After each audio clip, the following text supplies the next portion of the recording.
বা যে কোনো সোশ্যাল মিডিয়া যা আপনি ব্যবহার করেন, সেখানে এইসব জিনিস আজ নর্মাল হয়ে গেছে আর সবাই এগুলি কনজিউম করছে। ইনফ্যাক্ট আমি এও দেখেছি যে ইনস্টাগ্রামে 14-15 বছর বয়সী বাচ্চারাও এইসব জিনিসকে প্রমোট করছে। এরা ভাবছে যে এগুলি হয়তো কোনো জাদু, বেশি কিছু তো করতে হবে না, ব্যাস ছোট ছোট কাপড় পরে নাচতে হবে, লিপসিং করতে হবে, ব্যাস আপনি ফ্যান পাবেন, ফলোয়ার পাবেন, টাকা পাবেন, ব্যাস সব কিছু সেট।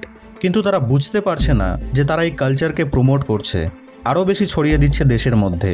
আর এদেরকে দেখে দেশের বাকি মেয়েরাও ইন্সপায়ার হচ্ছে, তাদেরকেও এইসব করার জন্য মোটিভেট করছে। আজ থেকে 10 বছর পর আপনি আবার এই ভিডিওটিতে আসবেন, এসে মিলিয়ে নেবেন আমার এই ভিডিওর কথাগুলিকে 10 বছর পরের সেই অবস্থার সাথে। আর ভয়ানক কথা কি জানেন, লোকেরা এই ভালগার কালচারকে একসেপ্টও করে নিয়েছে। আরে ভাই, এগুলি নর্মাল জিনিস, অত মাথা ব্যথার কি আছে? দেখতে থাকো, মজা নিতে থাকো। মানে যারা এই ভালগার কালচারকে ছড়াচ্ছে তারা তো ছড়াচ্ছেই, কিন্তু আজ তো সবাই করছে।